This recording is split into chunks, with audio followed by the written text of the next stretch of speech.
नमो नमः। हम बात कर रहे हैं कारक के बारे में। हमने समझने का प्रयास किया था कि कारक किसे कहते हैं। उसके बाद हमने जाना था कि विभक्ति किसे कहा जाता है और इन कारकों का और इन विभक्तियों का प्रयोग किस प्रकार से किया जाता है, इनका क्या महत्व है, ये हमने समझने का प्रयास किया था। हमने सामान्य रूप से कर्ता से लेकर के अधिकरण तक सभी के विषय में जाना था कि किसी भी वाक्य में इन्हें किस प्रकार से पहचाना जाता है। अब आज हम बात करेंगे कि संस्कृत भाषा में कर्ता कारक के लिए जो अलग अलग सूत्रों में इनको डिफ़ाइन किया गया है, आज हम एक एक करके इनके बारे में जानने का प्रयास करेंगे और समझने का प्रयास करेंगे कि ये क्या है। हमने जहाँ पिछली वीडियो में एक सामान्य परिचय लिया था कर्ता कारक का या कर्म कारक का, अब हम यहाँ पर उसको विशेष रूप से अध्ययन करने का प्रयास करेंगे। सबसे पहली बात आती है कर्ता कारक, यानी कर्ता किसे कहा जाता है। जैसे कि हमने पहले भी कहा था कि क्रिया संपादकः कर्ता, यानी कि जो क्रिया का संपादन करता है, जो क्रिया करने वाला है, जो एक्शन करने वाला है, उसे क्या कहते हैं, कर्ता कहते हैं। और हिंदी में इसका चिन्ह क्या होता है, नए चिन्ह होता है, कर्ता ने। यानी कि कर्ता वही होगा जो क्रिया को कर रहा है। जैसे हमने कहा कि वह किताब पढ़ता है, यानी कोई व्यक्ति है वो पढ़ने वाली क्रिया कर रहा है, तो जो वो क्रिया कर रहा है वही कौन है, कर्ता। यानी कि यहाँ पर कौन पढ़ने वाली क्रिया कर रहा है, वह कर रहा है, तो वह क्या हो जाएगा, यहाँ पर कर्ता हो जाएगा। रूप क्या बनेगा, इसका अनुवाद क्या बनेगा, सह पुस्तकम पठति। जैसे कहा कि राधा गीत गाती है, राधा गीत गाती है, यानी कि कोई है जो गाने वाली क्रिया कर रही है।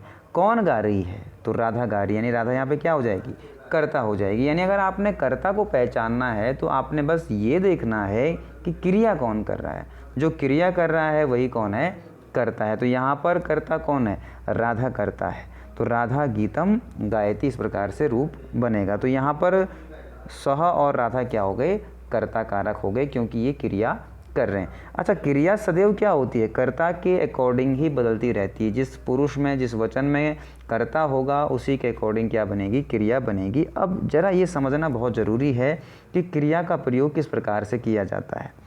जैसे कि आप देखते हैं ये धातु रूप हैं, इसमें क्या होते हैं, एक तो पुरुष होता है और एक वचन होता है। पुरुष किस चीज़ को डिफ़ाइन करता है और वचन किस चीज़ को डिफ़ाइन करता है, पहले ये समझना है। 3 प्रकार के पुरुष होते हैं, प्रथम पुरुष, मध्यम पुरुष और उत्तम पुरुष। प्रथम पुरुष क्या डिफ़ाइन करता है, हम प्रथम पुरुष का प्रयोग हमेशा तभी करेंगे जब हम किसी का नाम ले रहे हों, यानी जो व्यक्ति हमसे दूर होगा उसके लिए हम क्या करेंगे, यहाँ पर प्रथम पुरुष का प्रयोग करेंगे। और दूसरी बात, सर्वनामों के लिए इसका प्रयोग किया जाता है, जैसे यह, वह, सह, इस प्रकार से इसके लिए इसका प्रयोग किया जाता है। वचन किसे कहते हैं, वचन का मतलब होता है संख्या। अगर जिसका हम नाम ले रहे हैं वो एक व्यक्ति, जैसे राम कहा कि राम पढ़ता है, तो रामः पठति हो जाएगा। हमने कह दिया कि 2 छात्र पढ़ते हैं, तो छात्रौ पठतः हो जाएगा। हमने कहा कि बहुत सारे छात्र पढ़ते हैं, तो छात्राः पठन्ति हो जाएगा। यानी कि हमने नाम लिया है और वो क्या है, वो हमसे दूर हैं और उनका वचन हमने इस प्रकार से डिफाइन कर लिया। दूसरी बात आती है मध्यम पुरुष। मध्यम पुरुष का प्रयोग किसके लिए किया जाता है, मध्यम पुरुष का प्रयोग किसके लिए किया जाता है। मध्यम पुरुष का प्रयोग हमेशा जिससे हम बात कर रहे हैं, यानी जो तू या तुम है, उसके लिए मध्यम पुरुष का प्रयोग किया जाता है। यानी अगर एक है तो एक वचन, 2 है तो द्विवचन, बहुत सारे हैं तो बहुवचन। हमने कहा तू पढ़ता है तो तुम पठसी, तुम 2 पढ़ते हो युवाम पठतः, तुम सब पढ़ते हो यूयम पठत, यानी उसके अकॉर्डिंग हम इसका प्रयोग करेंगे। उत्तम पुरुष का हमेशा प्रयोग करेंगे अपने लिए, यानी कि मैं के लिए। अगर मैं अपनी बात करूं, एक की बात करूं, तो अहम पठामी हो जाएगा।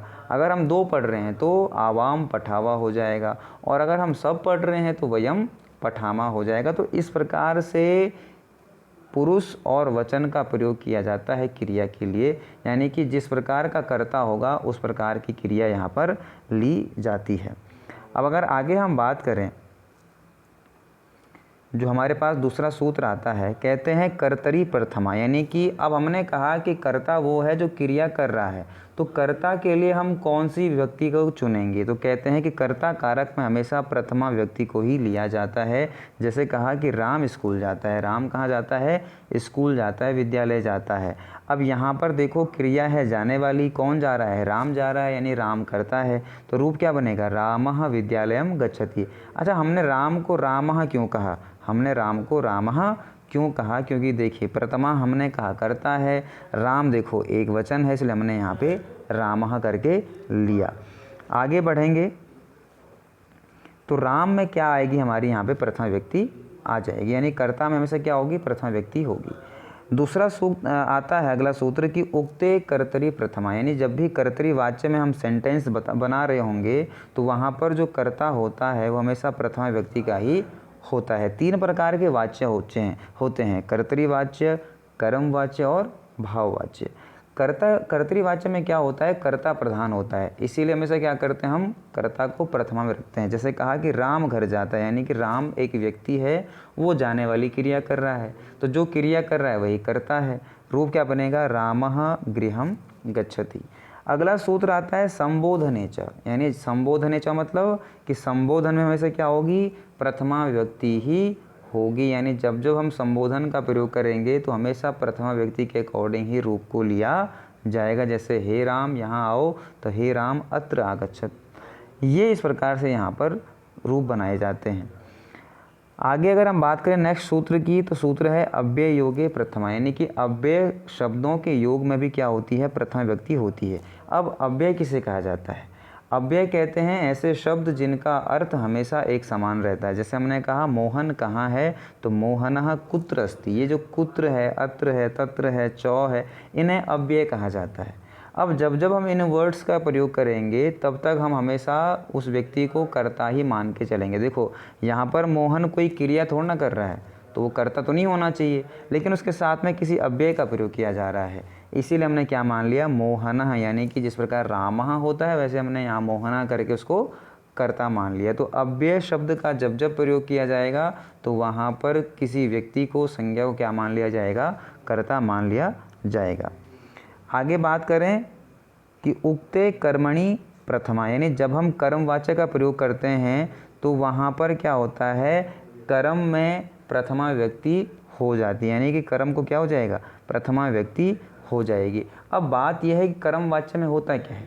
कर्म वाच्य में क्या होता है? कर्म प्रधान होता है, यानी वहाँ पर कर्ता गौण हो जाता है और कर्म क्या हो जाता है? प्रधान हो जाता है, यानी कि हम वहाँ पर कर्ता को तृतीय वचन कर लेते हैं, तृतीय व्यक्ति में डाल देते हैं और जो कर्म है उसे प्रथमा मान के चल लेते हैं। जैसे लिखा है कि राम के द्वारा घर जाया जाता है, राम क्या कर रहा है? घर जा रहा है, लेकिन यहाँ पर हम क्या करेंगे? उस घर को, जो कर्म है, हम उसको क्या करेंगे? प्रथमा में लेके चले जाएंगे।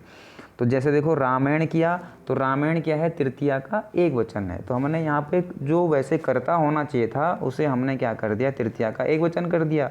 घर को हमने प्रथमा का एक वचन कर दिया और हमने जो क्रिया बनाई वो कर्म के अकॉर्डिंग बनाई। जैसे रूप है कि तुझसे साधु की सेवा की जाती है, तो त्वया साधु सेव्यते, यहाँ हमने साधु को क्या मान लिया? यहाँ पे हमने उसको कर्ता के रूप में मान लिया। अगला सूत्र है कि प्रातिपदिकार्थ लिंग परिमाण वचन मात्रे प्रथमा, यानी कि जो प्रातिपदिक शब्द हैं, जो लिंगवाचक शब्द हैं, जो परिमाणवाचक शब्द हैं, जो वचन मात्रक शब्द हैं, इनमें हमेशा प्रथमा होती है। एक एक करके समझेंगे। प्रातिपदिकार्थ किसे कहते हैं? यानी किसी भी वस्तु के नाम को, यानी कोई वस्तु का नाम है, किसी व्यक्ति का नाम है, किसी जगह का नाम है, इसमें हमेशा क्या होगी? प्रथमा व्यक्ति होगी। लिंग का मतलब होता है जैसे पुल्लिंग है, स्त्रीलिंग है और नपुंसक लिंग है, इसमें भी क्या होता है? इसमें भी हमेशा प्रथमा व्यक्ति होती है।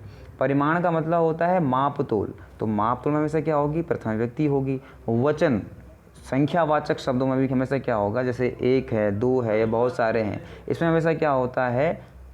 संख्यावाचक शब्दों में हमेशा क्या होता है? प्रथमा व्यक्ति ही होती है। तो इस प्रकार से हमने क्या किया? यहाँ पर प्रथमा विभक्ति के सूत्रों को समझने का प्रयास किया और हमने ये जाना कि किन किन अवस्थाओं में प्रथमा व्यक्ति होती है।